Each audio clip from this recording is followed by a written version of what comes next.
And no? Yeah, Uh, hold on, Paul. I keep a running notes of things that I think. Um, I have something I want to share today too, so. well, you just go right ahead. No, no, bring something else up too, if you like. Okay, let's go to page 43, one of these men, and see what I had.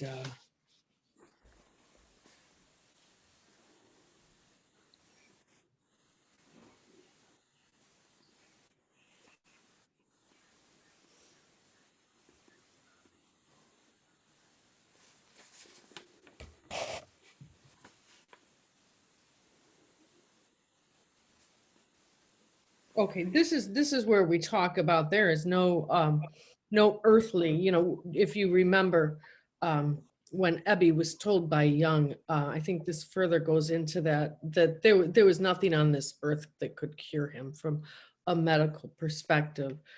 And this is talking about Perry Pollock, who's a psychiatrist at Bellevue.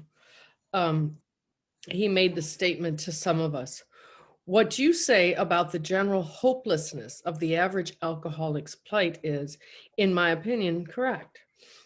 As to two of you men whose stories I have heard, there's no doubt in my mind that you were 100% hopeless apart from divine help.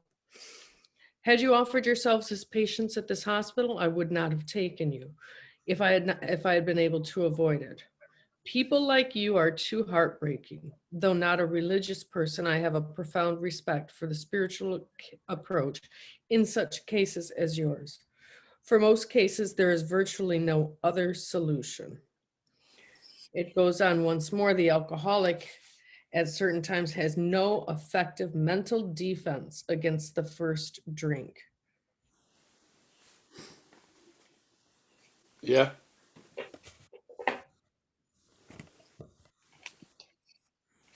Is that it, Ann? That's it.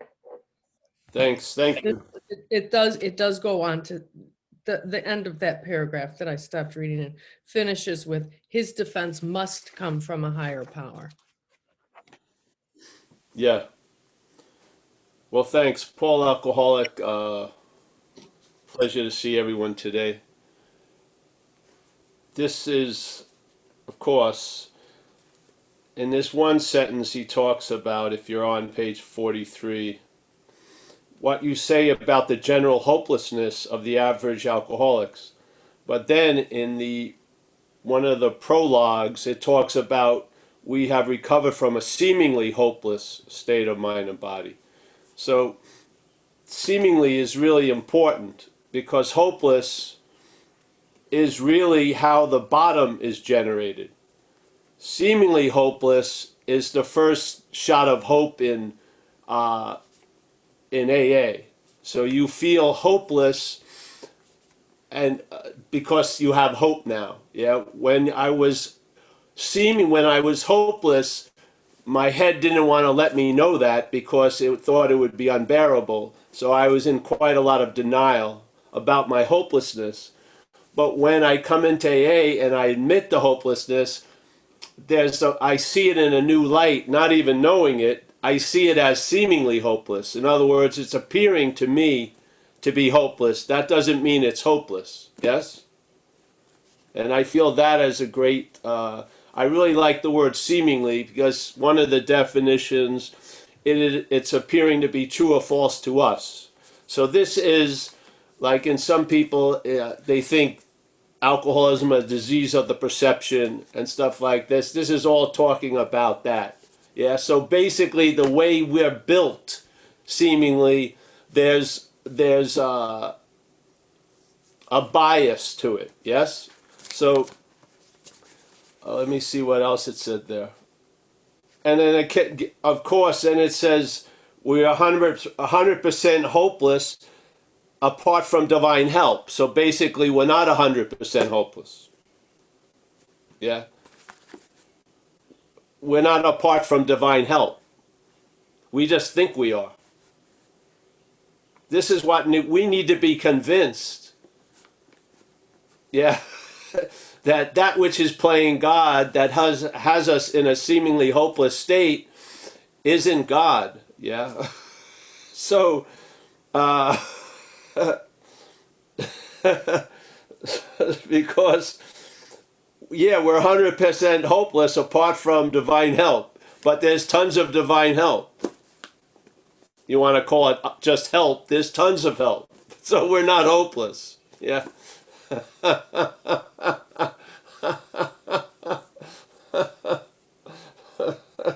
And then, yeah, we have no defense against, this is a famous statement, right? We have no mental defense against the first drink, but obviously that doesn't mean we don't have a defense. We have a defense against the first drink, but it's not of a mental nature because the problem resides in the mind, so the mental is infected with alcoholism. So you can't use that which is generating the problem to find a solution from. Yeah, it just doesn't work. Yeah, the failedness of the system hopefully gets captured to some extent in the first step for us. Yeah, where we finally admit something that was completely a fact for years, which is I'm powerless over something. It wasn't like I just suddenly became powerless. It was I've been powerless over alcohol and drugs for years and years and years. I was just in a denial of that fact. And I don't believe the drinking and the drug use produced the unmanageability. It amplified it. I believe my managing produced the unmanageability. But my managing wasn't my managing. It was self's managing. So self's managing of my life made my life unmanageable. Yeah? But I'm not saying my managing made my life unmanageable, because then you can sort of be pretty much guaranteed your life's going to be pretty much unmanageable, because it's always going to be seen as you're managing it. Yeah? But in this case, we're seeing self's managing is what caused the unmanageability in our life. Yeah, if you're clear, that's it. And that's why we look at self's manifestations in our life, so that we can see the real unmanageability and stop calling it us. Yeah, that's why most people don't like to look at the fourth step, because we have an active disease that's trying to shield itself from any kind of vision. Yes, it wants to hide itself. So basically, it tells you, I'm not going to do that writing, because if you look at your rolling thing, you're going to see self's rolling thing. You are. Yeah? You may keep calling it you, but hopefully these meetings that we're having will help you in that situation. Because maybe you'll stop calling it all you and you'll see self's rolling things. Yeah? Like it says on page 60 something. You know, people step on our toes seemingly without provocation. Yeah? But if we look at it, we invariably find we made a decision based on self. Yeah, exactly. So can you call it your decision if it was based on self? Or would it be a clearer view of calling it self's decision? Yeah? Based through you, basically. So something's living through us, and as it does, we call it us. Yeah? So how are you going to separate your role and its role? You have to entertain the possibility that self is sort of a foreign agent. Yeah? It's because if Bill W. wasn't implying that, why would he have said being convinced that self manifested in various ways is what has defeated us? Why would he mention two distinct different things in the one sentence? Yeah? With the hopes that we would lean towards the us and away from the self, hopefully, because that's where recovery is. You're not going to recover as self, you're going to recover from self. Yeah? But if you're identified as self, the narration, the interpretation of your life is recovering as self. It is. Is it or not? It is, obviously. If you're identified as something and you don't know it, you're living based on that something. You're living from self. Yeah? And therefore, you're going to see a lot of things that you had a role in, or self's role, not knowing that role, and then everything that's happening seemingly is happening without anything to do with you, and therefore you have a lot of justified reasons to fucking resent a lot of things, and then the narrative carries on for 30 freaking years, and you worship at the altar of self. Yeah? You forget miracles in 10 minutes, and yet you remember a seeming resentment for 40 years. Something is way off. I mean, obviously. Yeah? It's way off that when you're having a good time, suspicion rolls in, and you wonder, did I deserve it? Did I do enough to, But if you have a slightest inkling that you're feeling weird, you're thinking it's the beginning of a lifelong depression. Come on. You gotta see something's going on there. Something is running an interpretation right before your eyes that's blinding us to something. Yeah? As Jesus supposedly says, for those who have eyes to see. We all have eyes to see, but are they seeing? Yeah? The ability is there, but is it accessed? It's like, is the unsuspected inner resource still completely unsuspected? Or not? I mean, take an inventory of yourself. Or have, work with a sponsor and really, come up with a sober assessment. Are you fucked or aren't you? And then, are you constantly at fires? You must have a role in starting the fire, obviously, and hopefully when you take your responsibility for your role, you'll see self's role in it. Maybe you are not a fire starter. Maybe you're identified as the fire starter. Yeah? And maybe that's when you can see a hopeless state of being a fire starter as seemingly hopeless, because I may not be the fire starter. It's not denying the fires. It's denying the ownership of it. Yeah?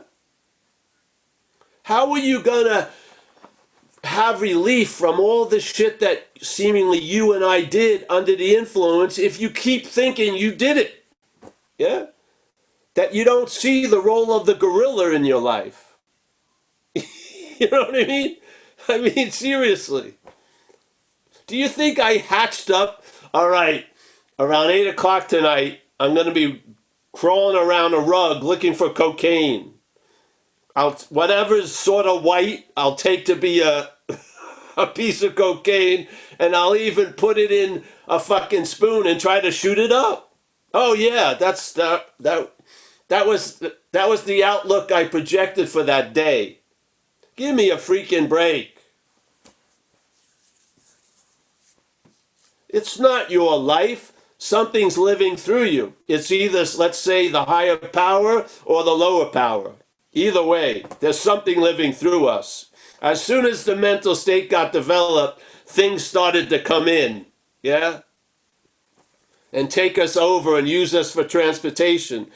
Feeling uncomfortable, irritable, and restless because it's sort of like we had two people on a one-seated bicycle.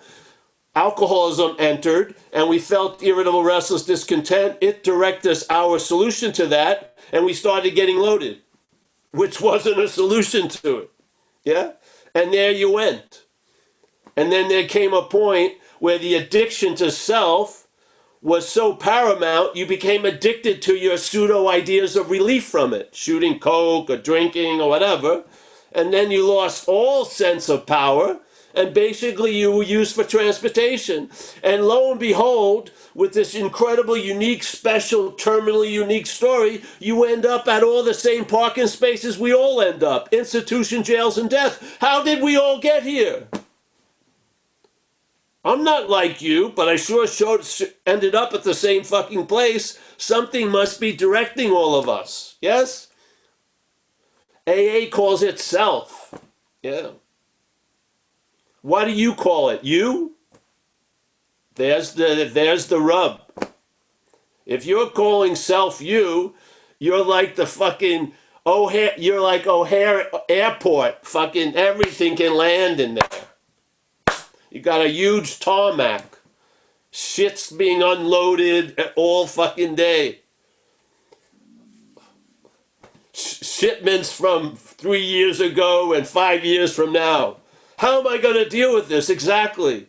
How can you deal with an imaginary problem? If you don't have the ability to recognize what's happening and what's not happening, you're fucking out to lunch. Literally. Yeah? Let's be honest about it. Let's be honest that I don't even know how the day's going. I wait for my head to tell me around 8 o'clock at night. Oh, I had a terrible day. Oh, that motherfucking Jim at 11. He looked at me in a weird... You had no idea at the time, and you're the living of it. How can you be that gone? Because we're not even on the pulse. We've given up the living, and we're fed an interpretation. And we're living a story.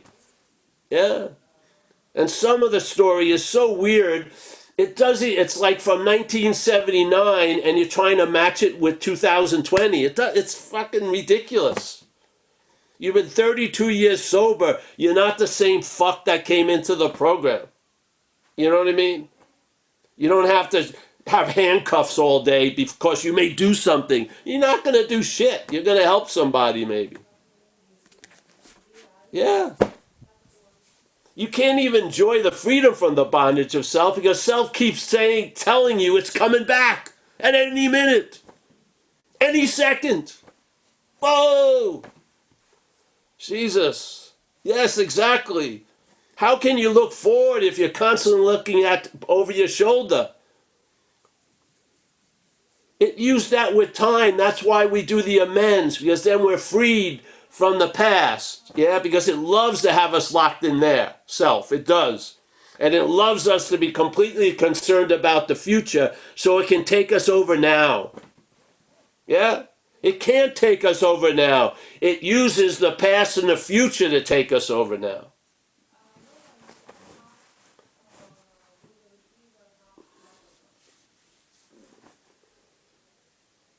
Do you want to be recovered in name only? Really? Do you want to have it on your resume? I've been sober 32 years. But we used to say it a lot. There's a lot of us, me included at times, we have too many years and not enough days. You can be like that all the time. Is it another part of the story? I've been sober for 32 years? Or is it a living fucking freedom from the bondage of self?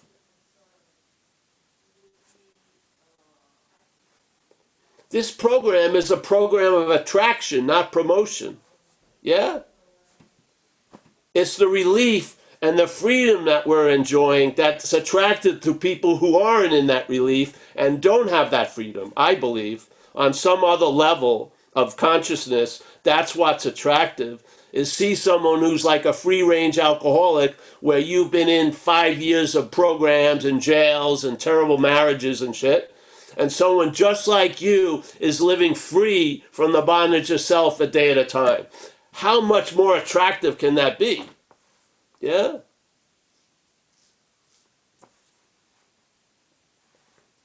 Pretty damn attractive. To have to be honest that the problem does not exist for you today. To be fucking honest about it. You don't have to hedge the statement, but I'm still crazy. You don't have to pay allegiance to the past God. Yeah? We're in good hands. Let's act like it. Yeah? Have you been taken care of? Yes. But I don't know if I will be taken care of. Well, that's based on what you're relying on.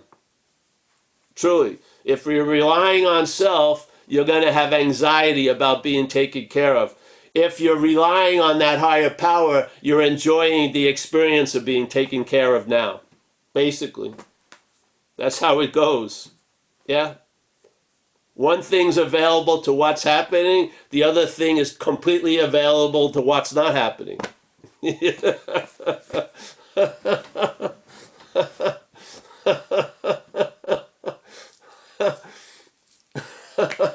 So we had a talk yesterday, an AA thing. I got the privilege to share about steps 6 and 7.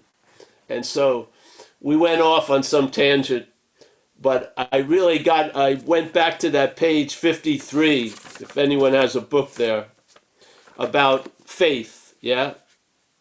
Starting on that last column, but then mostly the meat is on page 54.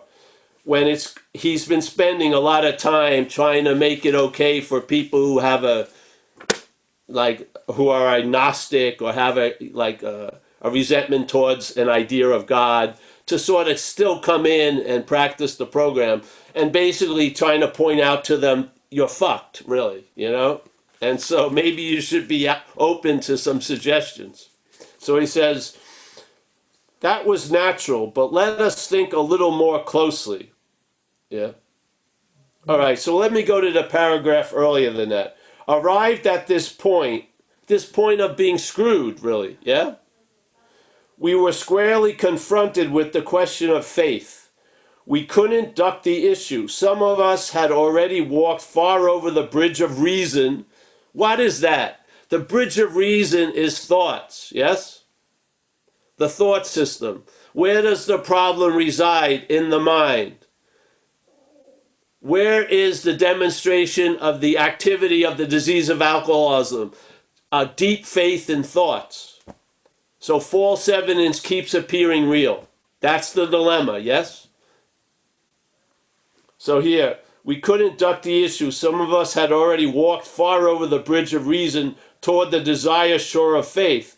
The outlines and the promise of the new land had brought luster to tired eyes and fresh courage. So this is perhaps there's a better way, yeah? Some of these people, yeah, have been pulled out of the dependence on the finite and have moved to the shore of faith, yes?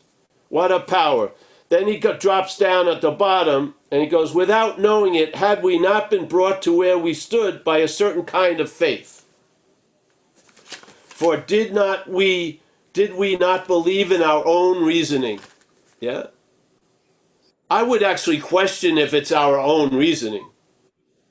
Because when you share your reasoning, it sure sounds like my reasoning. So I don't think it's my own reasoning. Did we not have confidence in our ability to think? What was that but a sort of faith? Exactly.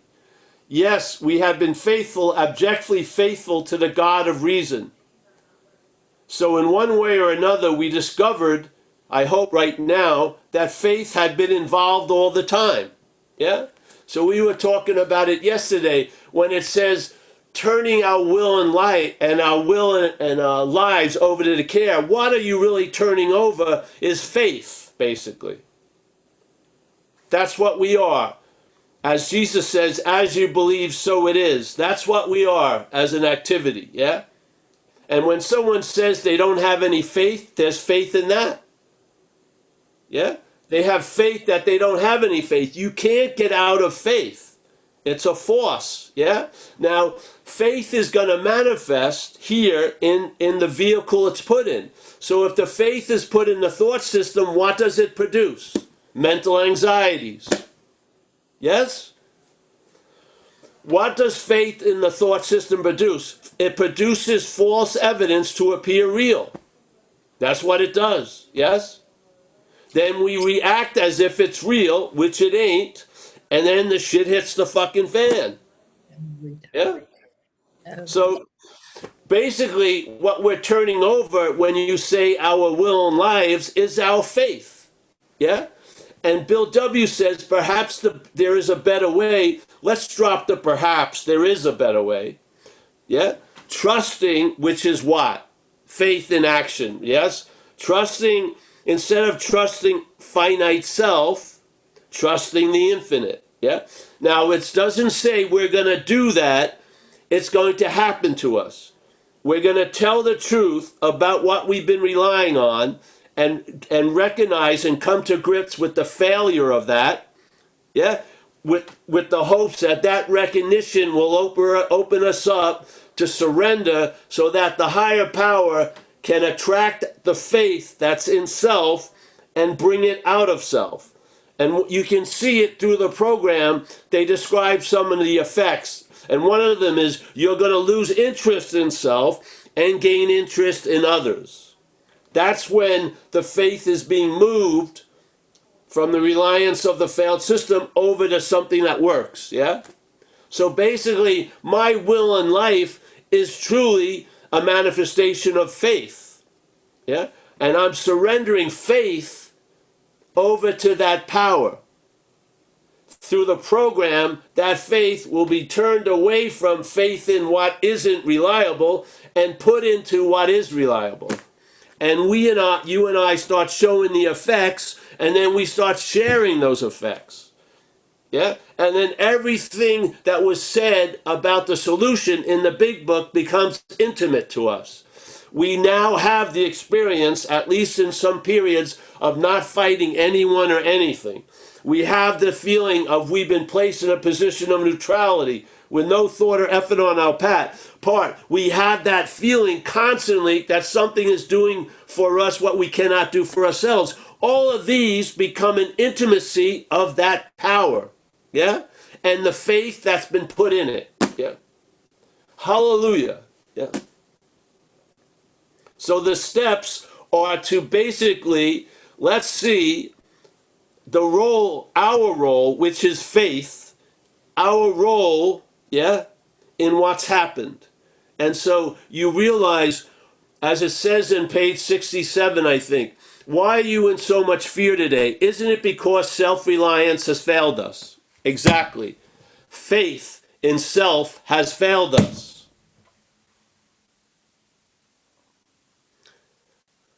Being convinced.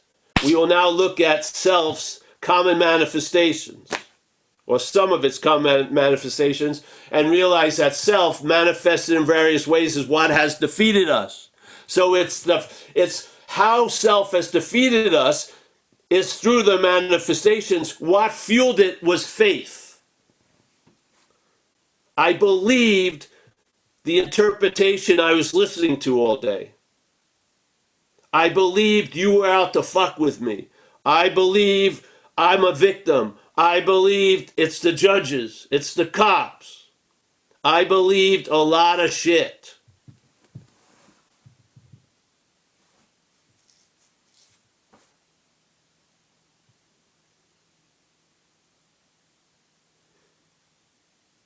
So that gravitational pull weakens self, and you move to the higher power, the infinite. Yeah? Now, a lot of people want to keep talking about how it was like in Self Planet. I'd much rather say, fuck that, and let's just move to the other. Yeah? Because people don't come here and say, man, I've been traveling incredibly light for 3 weeks. They come here, oh, I felt a little weird yesterday. For 10 minutes or 15 minutes. Give me a freaking break. Hasn't your basis changed? If it hasn't, it will change. If you stay in this program and you take the suggestions, yeah, and to do your best you can, something is going to do for you what you could not do for yourself. Yeah. It will relieve you of the bondage of self, which is faith in self, and it will free you by having that faith in the infinite. Yes? Now, that which wants to narrate your life is going to begrudgingly lying about how you are, but other people will probably see it in you before you will. And they say, man, you look so much better, Paul, than when I used to know you. What? Yeah. Yeah. Because there's a new driver, yes, running the show. You don't look like a rabid wolf. Yeah.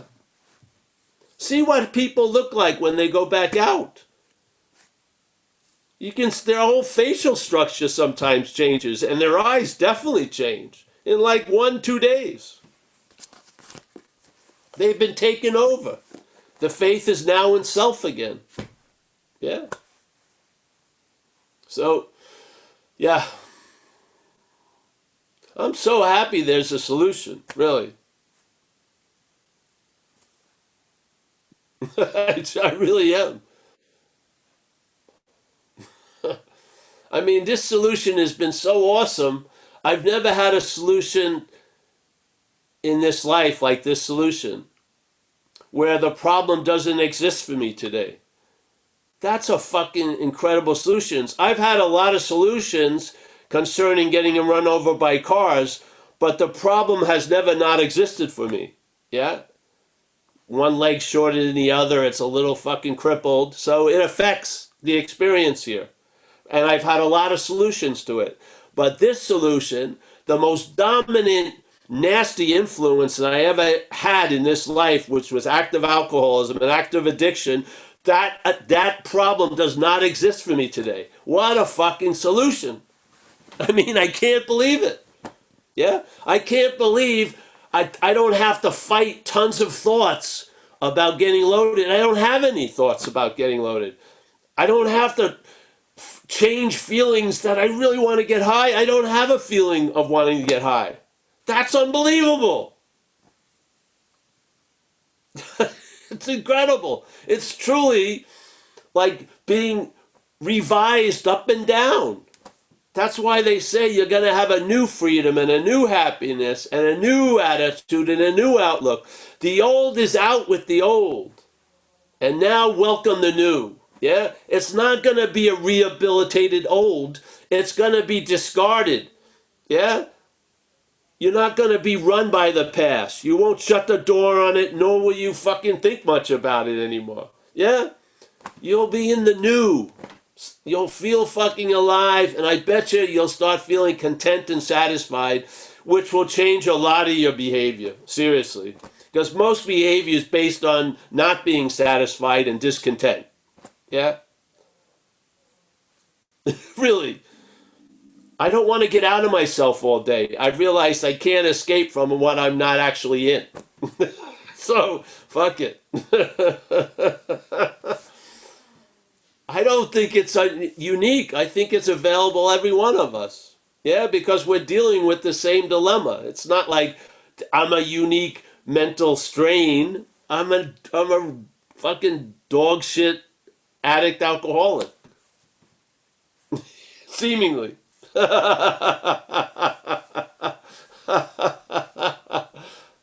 I'm not for all intents and purposes now, but seemingly to keep my membership in this group. Yeah, so. So, all right. Thank you for putting up with me Thank you. today. Thank you very much, Paul. We don't have any questions from Facebook, nor are there any hands raised just yet. Anybody who has a question They'll for be Paul? coming. What was that?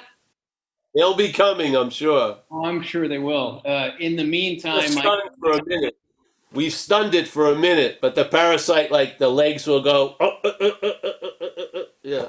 correct. You just stepped Yeah. over me, and we have our first question from Stephen Paris. You're a wise man, Paul. Okay, hold on. I'm going to ask you to unmute yourself, Stephen Paris, and you can Is it Stephen Paris or Stephen of Paris? Well, it says Stephen Paris. You'll have to ask him.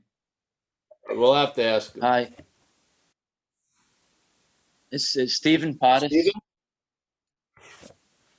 I'm from Glasgow. But it was just Glasgow. Glasgow, yeah. But I couldn't really, have tell. everything you were saying. That's not a surprise. I went through the program and I had a really wonderful experience, feeling the presence of God. You know what I mean? Feeling that energy. It was like a shift from the head to the heart.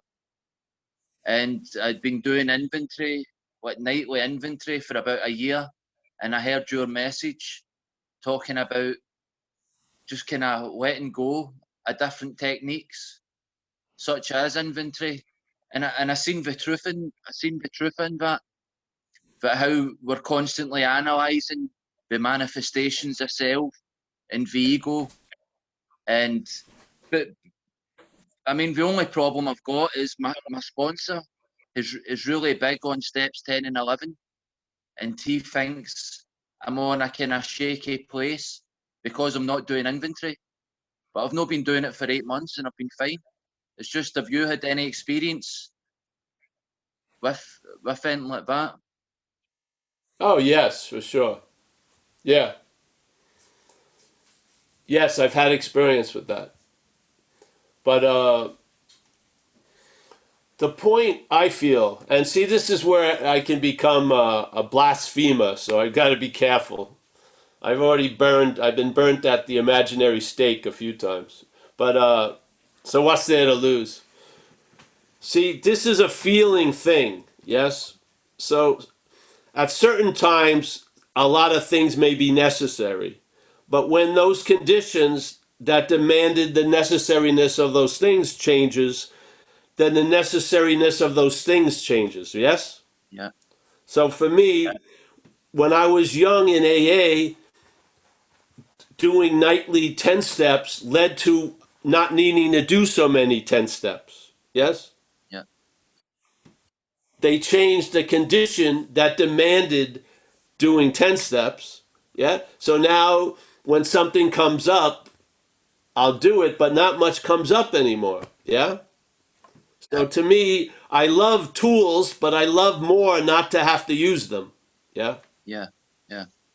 So that's my experience. Now, I can share that with my sponsor. My sponsor is concerned of my sobriety, rightfully so, and he doesn't want something to regroup while you're enjoying, let's say, the sunshine of the spirit. Yeah. Yeah. Yeah. So just share with the guy or the woman honestly, and then there's nothing. You're not going to lose anything by doing inventory. You can start doing 10-step inventories, mostly about the effects of the goodness. Yeah. Yeah. That's part of doing a 10-step inventory. Is, man, I've traveled a lot lighter today. Yeah. Yeah. Yeah. Yeah, it doesn't always have to be my where was I selfish and self-seeking and shit like that. It can also be, hey, I had a long stretch where I wasn't thinking about myself today. Hallelujah. Yeah. Yeah. Yeah. So yeah, but I don't know.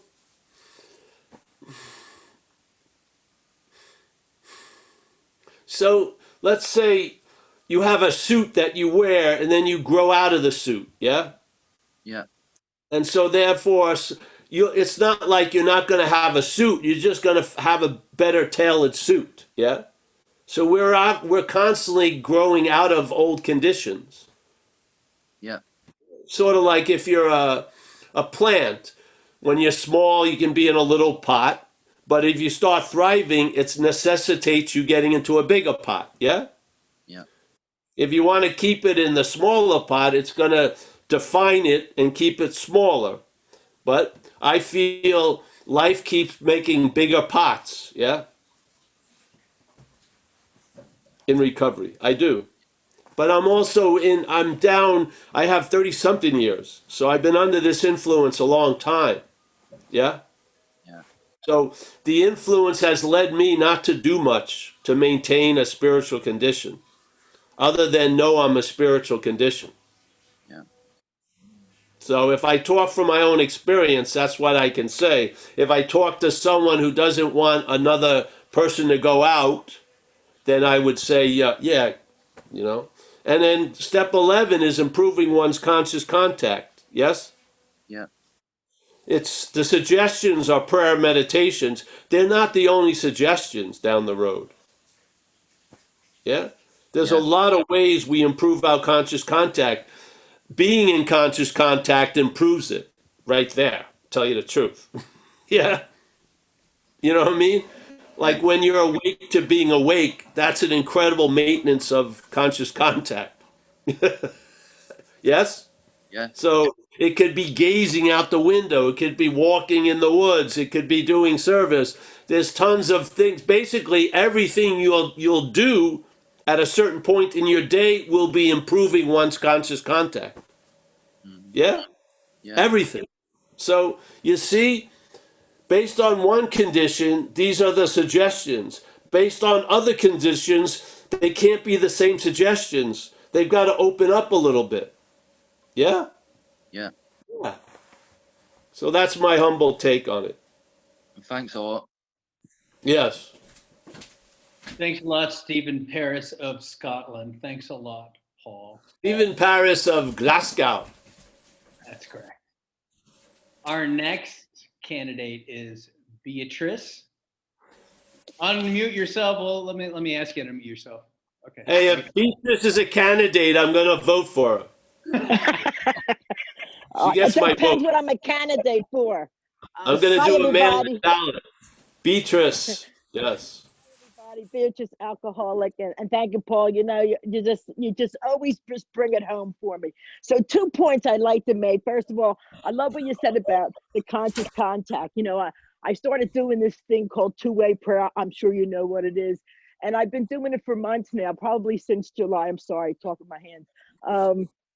And I find now that I don't have to do it as much. Like the writing that I used to do has got actually, I just kind of look out the window and say, God, what am I supposed to be writing? And I don't have to write, if that makes sense.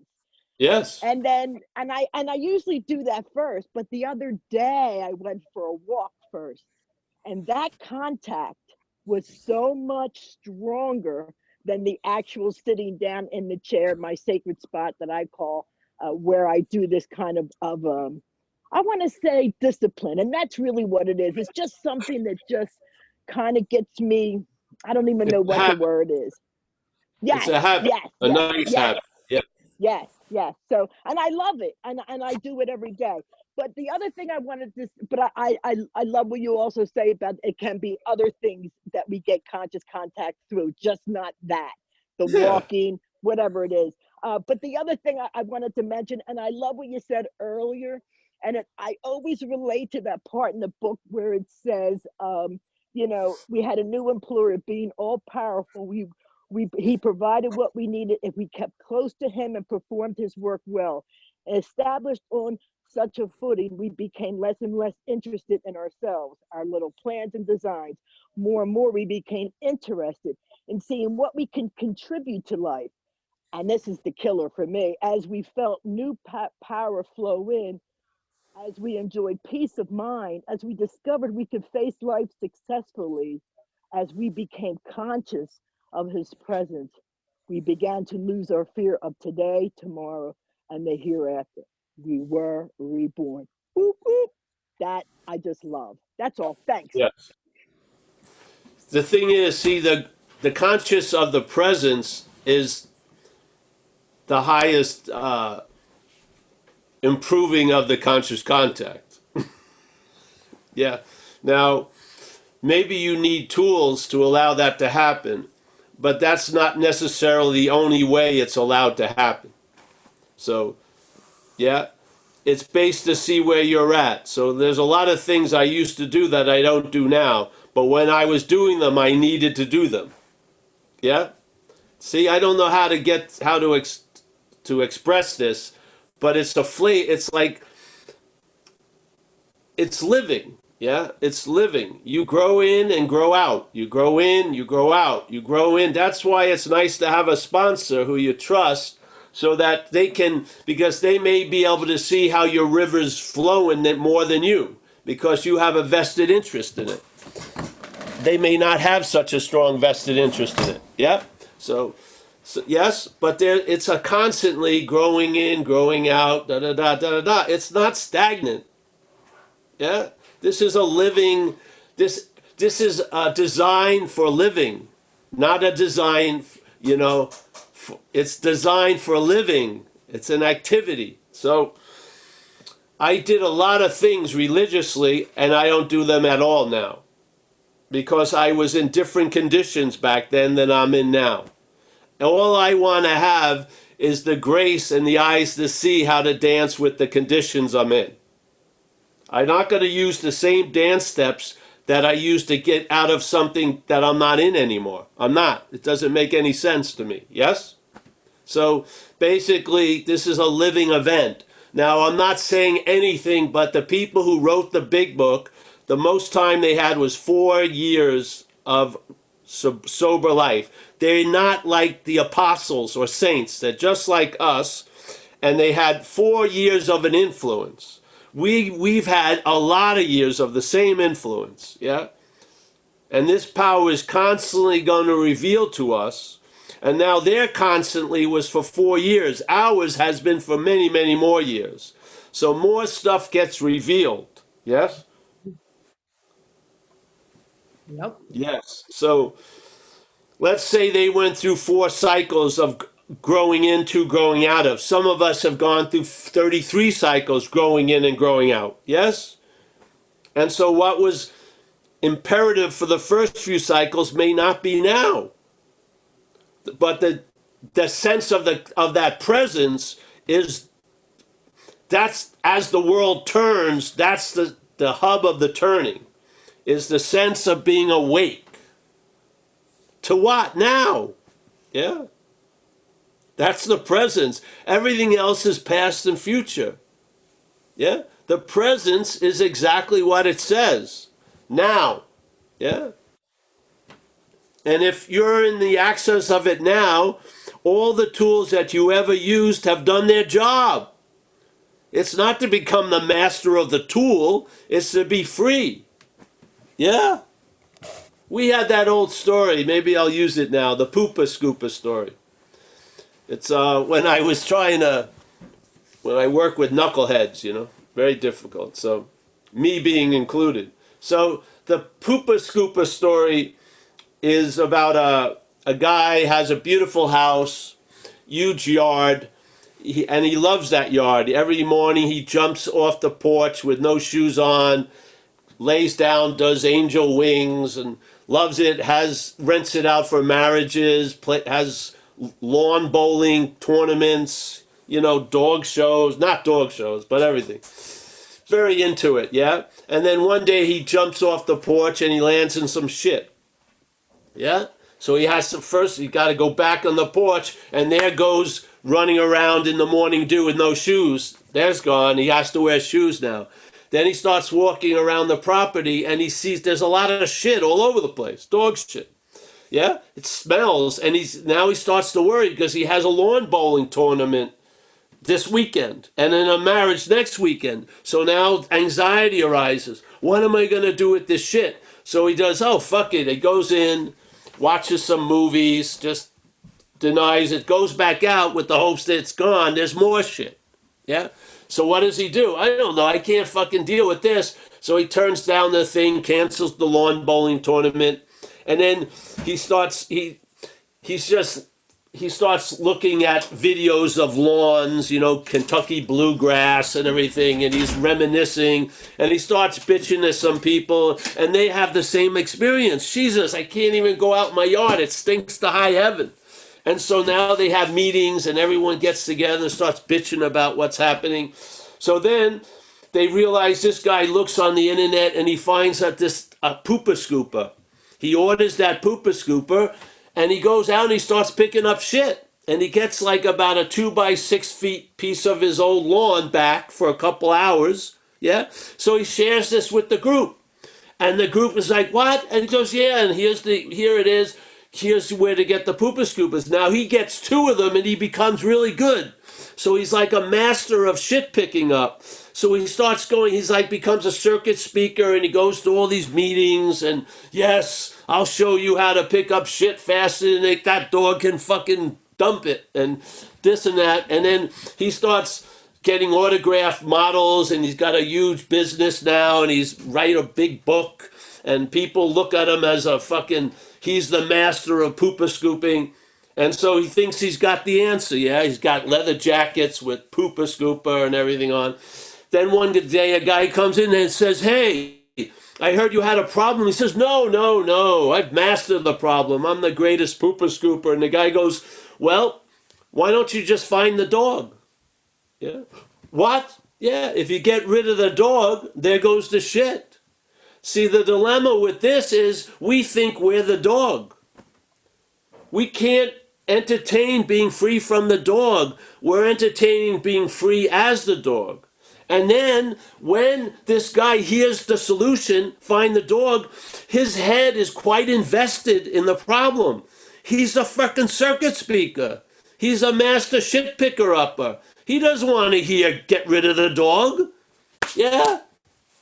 He needs the problem. The problem is now his solution. So he's not open to hearing the solution. This is what the defense of the self does. So find the dog and see it's not you. Yeah? You don't have to rationalize all the shit and fucking make excuses for it and then be responsible for it. You didn't take the shit. The dog did. Yeah? That's what happens. People always get in touch with me. Oh, I got you on this one. What about responsibility? And I said, well, all right. I have a dog. My dog shits on the neighbor's lawn. Now that it's done it a few times. The neighbor calls me up. He's super pissed. Hey, your fucking dog shit on my lawn again. I go, oh, I'm sorry. I go over there, clean the shit up.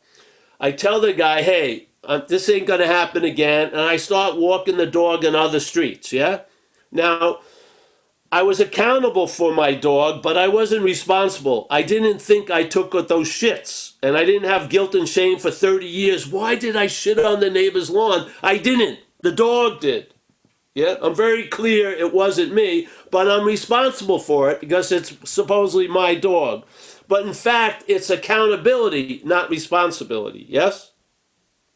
It's truly accountable. So I'm accountable for all the damage the gorilla did in other people's lives through me, but I'm not responsible for that fucking damage. The gorilla is. So let's see what my role is and what Self's role is. Because I got a feeling most of us, it's very confusing. Yeah? So do an inventory. Do the inventory of looking how self manifested in various ways through its manifestations has defeated us. Look at it that way. So you'll stop calling resentments yours and fears yours, because the owning of the fear allows the fear to own you. It does, completely. You'll have a resentment that would have gone in 5 minutes for 40 years if you call it yours. Seriously. There's no resentment that has a life expectancy of a more than 30 minutes or an hour or maybe 12 hours. But we've had resentments on life support for 40 years, breathing life into it. My resentment, my resentment. I don't see how we don't see it. Do you want to live life based on guilt and shame that the gorilla produced? Jesus Christ, when are you going to be let off your own hook? I mean, seriously. I mean, I was on probation for the first 4 years of AA. Taking myself to be me, I didn't trust as far as I could throw myself. So I was constantly on probation, but I was released from probation after about 4 or 5 years, yeah? And I saw that self was playing God over self. I recognized it. Yeah, and then I entered a state of being free from the bondage of self. And then I saw what self is and what self ain't. And it ain't us. It ain't us. And if you keep calling it you, it's going to feed off of you. It is. It's a parasitical nature. It doesn't, you're not going to make it a service animal. You're not going to go on picnics with it. Yeah, it's not going to play fetch. It's going to eat you. It is. It's going to take the attention and interest that can enrich your life and enslave you with it. Because it's going to have you paying a lot of attention to shit that's not happening. Yeah. You'll never know what you are. You'll be remembered. And a memory of you isn't capturing you. The memory of you isn't capturing you. You're something completely different than a frozen picture of 8 years ago. So, yeah, any more questions?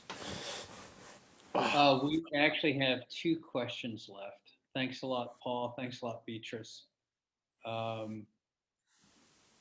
Our next question comes from Anne from Chicago. Anne, if you'd like to unmute yourself. Oh, all right. So I was thinking, Paul, first of all, today is fantastic. But I was thinking when you were reading from page 53, that some of us have, or many of us, or a few of us have crossed the bridge of reason, and we've gone towards the desired shore, right? So when you were talking on that, I was recalling You spoke earlier this year at the Nothing Conference on gone, gone, gone, gone to the other shore, or gone to the shore. And I was thinking maybe you could come in with some of that here. Well, people know yoga and stuff, and the the genesis of yoga started in India, so it had a lot to do with Hinduism and stuff. And basically, there's a mantra that's a famous mantra that's been translated in a lot of different ways. And so I was giving a talk at a yoga studio in Philadelphia, in Mainline, and this thing was on the wall. It said, "Gone, gone, gone to the other shore." Now, the other shore is sort of like a Buddhist idea of awakening, yes, of having that waking act as that presence that you're now conscious of, yeah. So it went gone, gone, gone to the other shore upon arriving on having never left. Yeah. So basically, what they're saying is you're at the other shore already. Yeah, yeah, yeah. And you may get so involved in getting to it, you'll be seemingly living in a forgetfulness that you are it. This is the condition most of us are in all day. Yeah. So we had a great example at one of these meetings.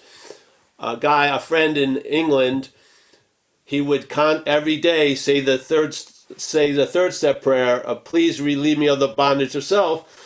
And finally one day he recognized he was in the relief of the bondage of self, and that the head was using the prayer to put the recognition that he is relieved to hide it by "I will be relieved." Yes? So it was hiding his present tense state. He was in the act of being relieved of the bondage of self, and he was in a denial of that by praying the third step prayer, you see? So the head was using the solution to promote a problem. Yeah. Yep. Yes. So then it dawned on him, hey, wait a minute. And there was a beautiful illustration of what we're attempting to imply here. Yeah. So the condition that you may want to end up in is already available now. The basis of it. Yeah. So what when you say that, I always kind of get this visual of the slipping back onto that action figure costume to Yeah. get done, and say that prayer. Yeah. And it's so right. The action figure costume is constantly going to be slipped on. You just got to maybe entertain. You're not the one that's slipping it on. Yeah. It's doing like a mime. It's pantomiming this whole event. And what happens is we buy into it thinking it's us, but it isn't. Yeah. It isn't. See? Why do you think thoughts they're not displayed here on the forehead so everyone can see them. It's basically targeting an audience of one, us, not a physical thing, what we are. Yeah? The thought system is playing to what we are, trying to present false evidence to it with the hopes that it will hook and that false evidence will appear real. Once it does, then the game's on. Yeah. Once you think that guy's fucking with you, then the resentment starts taking hold. That resentment may cook, and maybe your socialization will hold it down, but it's going to bubble up sooner or later, and there's going to be an acting out. And that acting out is going to produce a tattoo, a consequence that you're not going to be able to rub off, maybe. Maybe it's going to be a 2-year prison sentence. The last time I spoke at prison, they had 3 inmates that spoke before, and each one of them was in because of vehicular manslaughter. They killed someone while they were driving drunk. Yeah? They killed someone while they were driving drunk. Now some of them had been sober 15 years now, completely different condition than they were in that night when it happened, but they're still suffering the effects of that night. Yeah, they're still in San Quentin. It was amazing, blew my mind. Yeah, so this is what happens. A thought is just a thought until it compels an action. Then it can extend a life there. Yeah, so like for me, it was a boring Sunday night, freezing cold in Long Island, New York, January 30th. I was lost in my life. I had fled Florida and I went back to Long Island and I was staying at my sister's house that used to be the house I grew up in. I was fucking full blown, completely addicted to addiction, basically. Lots of cocaine and shit like that. I knew something was wrong. I had been involved in a spiritual group when I was on probation when I was younger, from 17 to 20. I looked it up. They had a meeting in a town in Long Island. I went there. I sat in a group. I used to be involved with this group, but my head says you don't feel any connection. You're too far lost. On the way home, I stopped at a bar in Baldwin, Long Island. Walked in. I knew the bartender. Looked around. There was only a waitress and him. He gave me a couple of shots of Grand Marnier and a Quaalude. I went home. Should have been the end of the night. Right? Sunday night. 10:30, my head got active. Irritable, restless, discontent. Started telling me false evidence. A big party erupted at that bar. Maybe your future wife is there. You're really blowing it by staying here. It moved me because of an incredible faith in the thoughts. Back to the car. I drove back to that bar. I never made it across the street. I got run over by a car twice because he ran me over, didn't know what he hit, and backed up over me. Woke up in the hospital a couple days later out of a coma, had no fucking idea what had happened. And from that day on, I've been severely physically affected for 38 years. 38 years. Now, how many times I had those thoughts? And how many times that I had maybe just gone to a refrigerator or picked up a drink, and it seemed like I was living somewhat successfully. But there's always that one event that can leave a tattoo on you. Yeah? Some people cross the line and they become wet brain. They do. Some people do much speed and they're going to look like a speed freak for the rest of their life. Yeah? We cross lines when, in a sense, there's still availability and hope, but there's no coming back from certain tattoos in a way. Yeah? You're going to have to live with that. Yes? That's it. So the point of AA, to me, we were sharing this the other day, is, yeah, we do the working steps to really follow, like, contact tracing of the parasite. Yeah? Really. We're trying to find out the source of all that shit, bring it back to self. So it's contact tracing like they do with an epidemic. Yeah? So we do an inventory and stuff like that. And then amongst the working steps, 4 and 5 and 8 and 9, there's 6 and 7. Now 6 and 7, after you do the working steps, are getting much closer to the root of the problem. They're going to the mind. So you're going to see the alcoholism appear in the thought realm before it builds a house that you move in and pay rent and have a mortgage on. That's where the freedom lies. So you see alcoholism before you're looking from its effects. You see it now because of what? You're awake.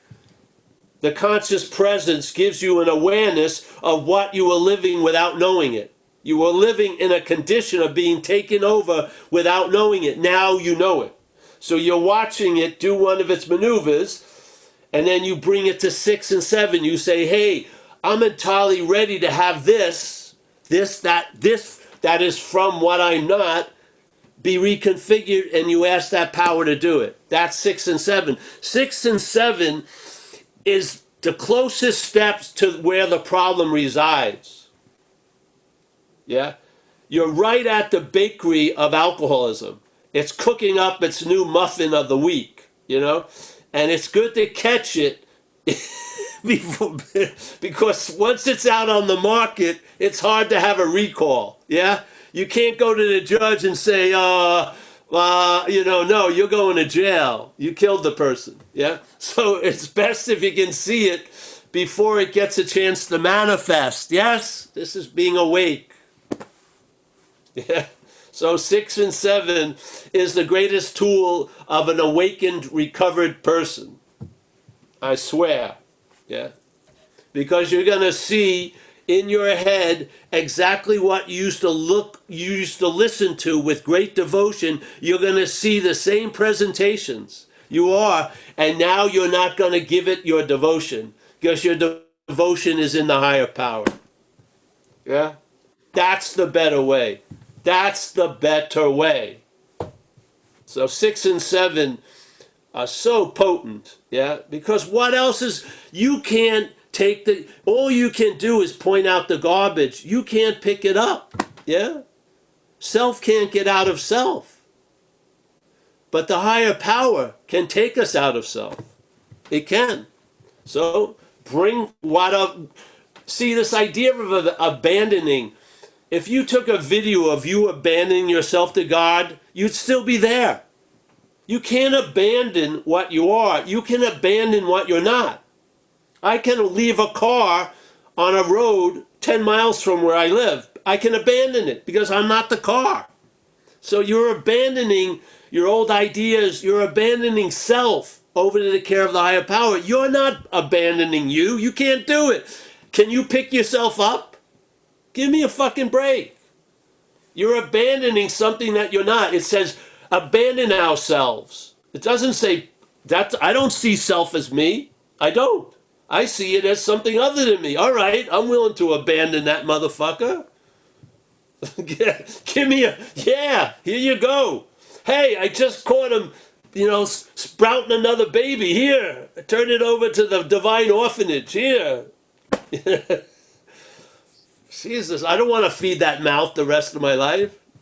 The mouth of resentment and anxiety and fucking righteous justification and aloneness and specialness and terminal uniqueness. I don't want to keep feeding that shit. It's ravenous. It's never satisfied, is it?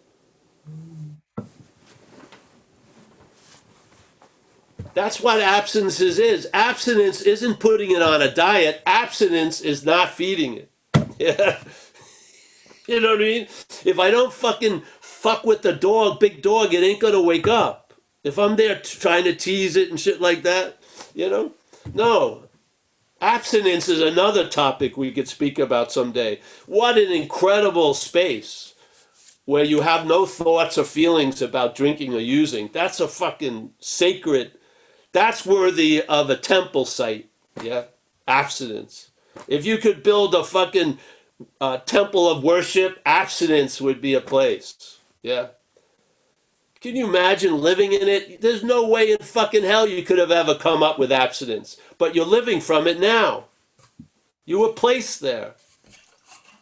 Not by our thought or effort, yeah, but by a power greater than us.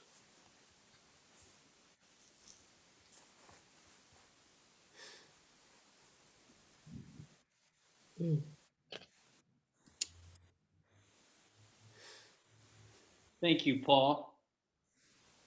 Do you want to continue or have the last question?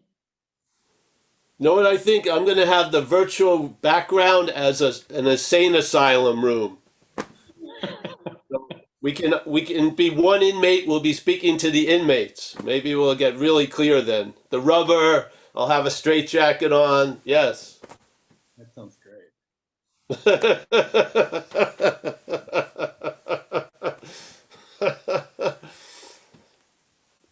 I mean, no matter where we are, if we're sober today, let's honor that, yeah?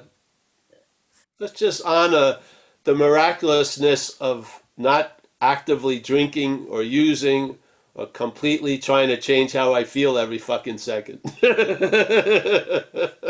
That's a monumental possibility that was impossible at certain points. Yeah, it was not available. Yeah, so Nonetheless, you didn't answer my question, and I'm coming from Planet Self. Would you like to have the last question? yeah, sure. Okay. Thank you. Last question is Meryl Lammers. Meryl, unmute yourself and you can lead us out. Hey, Paul. Hey, Meryl. Um, this has been a great meeting. I keep hearing you talk about self as this parasitic entity, and I keep thinking about the concept of the hungry ghost in Buddhism, and almost like a possession in a way. Um, and No, it is a possession. Yeah. it is right. Okay, so that cleared that up for me. Thanks. And I keep thinking about it. So I went through this process of the steps, and I've had that transformation that you've been talking about, which I am just every day so grateful for. And what I keep thinking about is how the book says that the liquor is just a symptom, and this idea of like self isn't me. So the alcoholism isn't me. And if I look back through my life, like the inventory asks, and I look at my life before I started drinking and how I had all these things happen. I mean, you were talking about traumas, so that's there. I grew up in an alcoholic home, so that's there. I grew up with very anxious people, and how that stuff can get placed onto a child, which is also not me. Like that's someone else's stuff, right? But if I remove the liquor, what I saw in early sobrieties, I was still functioning from that place of like the wounded child in a lot of ways. And I'm wondering if you think the whole point of this process is to really it's like a returning to authenticity of like, okay, I am this spiritual being here inhabiting this body. And is that related to the line in the book, like I get to match calamity with serenity instead of functioning from this like autopilot place of here's all the ways I was imprinted as a child and learned how to cope with life. Now this program is giving me the tools to rely on something much bigger than how like life imprinted me, because I look at my child who's 2.5 and he's just like purely himself, and I remember that as a child just being like, uninhibited, I guess. So do you think that that's kind of the point? It can be, but I mean, it's yeah, a lot of stuff that got done gets undone. Yeah. Yes. Yeah. That's what happens because it's necessary. I mean, look at some of the conditions that we start it with when we enter AA. The inability to have a viable relationship with another human being. Yeah. That's those things are those are right to be undone. Yeah, and I feel a lot of people have experienced that, and so many more, so many more. I mean, it's sort of like the window you were looking out through. Yeah, was allowing you a very small vision, but what's out there is as large as it's always been. Yeah. So basically, what happens is my feeling in my day to day is there's a whole lot more acceptance in the atmosphere I'm breathing than there used to be. Yeah.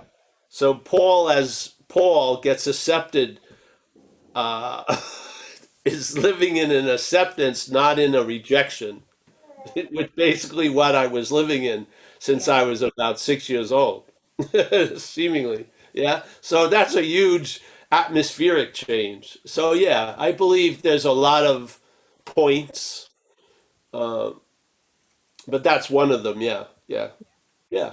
I mean, again, for us to be of maximum use, some of us need to be worked on. Yeah, a lot. Yeah, because we've learned in one weird way, the way to manage this life is to play small. Yeah. And so my idea of living on the edge, uh, you know what, living on the edge to me would be really be going to a job interview or maybe being, you know, having some unconditional love coming my way. That would be living on the edge, not shooting dope and getting shot at by the police. That was, I was familiar with that. But what I'm really afraid of is having someone love me without having all these thoughts arise Right. and wanting to yell at them why they shouldn't. You know, all these things have been altered. Yeah. Yeah. It's been awesome to watch. Yeah. And I haven't, it didn't really ask me much. It hasn't asked me much. Basically, just to honor the results and to be, you know, like it says, we have a new employer being all powerful, he's going to take care of us. If we stay close to it, we can't be far from it and do its works well. Hey, well, who am I to say what its works are, but do them well through me. Yeah. Yeah. Yeah. You know, it's hard to make, thank God we have a program because it's hard to make a program out of the intimacy of conscious contact or Mm-hmm. it's hard. It's a very intimate, uh, you know, you could not one word would be able to capture it, nor a million words. You know what I mean? It's a sort of something that is such a joy that you're living in. You're living in the effect of something greater than you. Fucking far out. And I realized by being in AA that I will rise up to the occasion because of my alliance with AA that I wouldn't do fucking for anyone before. Yeah. So AA's brought the best out of Paul in a lot of ways. Yeah. Which is incredible. I didn't know I had that in me. I didn't know that if Paul, the action figure, affiliated with something greater than itself, it would bring out the best in Paul, which it has. Yeah. The community of AA's brought out the best in Paul. It's awesome. Yeah. So you know, a lot of people I know, their whole life, let the cat out. Their whole life comes from being sober. The person they've had kids with, their jobs, where they live, everything. I mean, they truly have been completely taken care of by the new employer. It's mind-boggling. How many people their whole life today is rooted in them being in AA? Blows my mind, yeah? So, yes. I hope that was somewhat near the topic, you know, whatever. But yeah, honey, I think see, it's not like we're under the effects now. We're being worked on right this second. That's the beauty of it. Yeah. Yeah, it's never ending. Yeah, it's never ending. That which is working through us doesn't take a break. We may. It gives us a lot of breaks, but it doesn't take a break. Yeah. Yeah. Look at how many talks we've done. I enjoy every one of them. It blows my mind. I mean, we've been coming here twice a week for 8 months or something. I've enjoyed every one of these events. Blows my mind completely. Can I remember any of them? No. I can't remember a fucking thing I said because I didn't say it. But I walk away with a very nice warmth and a fondness for a lot of the people I see in the squares. Yeah, it's amazing. And all I did was say yes to someone who called me from England and asked me, "Would you be willing to do talks on recovery Tuesdays and Thursdays?" I said, "Sure." Yeah, and here we have it. It's beautiful. All coming from recovery. I mean, seriously. If I feel its effects from the left of me, the right of me, below me, above me, I mean, I'm pretty much surrounded by by this grace, so to speak. Yeah. I don't see why. I see all of us are in the same condition. We may not think so, we may not feel so, but I believe it is so. I do. Yeah. I've had a lot of shit I believed, and it never outbelieved this belief. Yeah. The old belief that would come up would erode and pass away, and this belief continued. The belief on reliance on a higher power. It has. Yeah. No other belief has been able to withstand that belief. Yeah. Hasn't. They may have had much more fireworks at the beginning, much louder heralding, a proclamation it was always going to be this way, but they have come to pass, as it says. This too has passed. Yes, but the reliance on a higher power hasn't. It's been, other than shitting, eating, breathing, pissing. It's probably been the most thing I've ever done, and I'm not doing it. Yeah, there was just being convinced I was fucked, and my role in that, and realizing there's no way I'm going to get out of me as me, and then just, you know, just submitting myself to the program, and it's changed me greatly. Yeah, and I've seen it do wonders on so many other people. It's mind-boggling. Yeah, and Yeah. some of them, they don't pay any attention to it. They get caught up in the daily little drama, which is fine, but it's nice to have it mellowed out by an honoring of how far you've been taken. Yeah. Yeah.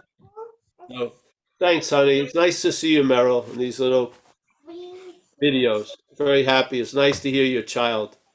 Yeah. Thank you. Yeah. Thanks a lot, Paul. Thanks a lot, Meryl. Do you want to say your goodbyes, Paul? Yes, I would like to. Yes. All right. So, Meryl, what's your child's name? Vincent. Vincent. Well, say hello to Vincent from all of us. Hello, Vin. Oh, Vincent's out. He's coming back alive. All right, we have Joseph over there. Nice to see you again, Joseph. We got Daryl, or is it Dari? Dari Barrington. Yes. Walter from the Amsterdam, or somewhere in Netherlands. Nice to see you, Walter. Ben. Nice to see you, Ben. We got a Zoom user called Helen. Yeah. We got Mickey, the matriarch of Madeira. Always a pleasure, honey.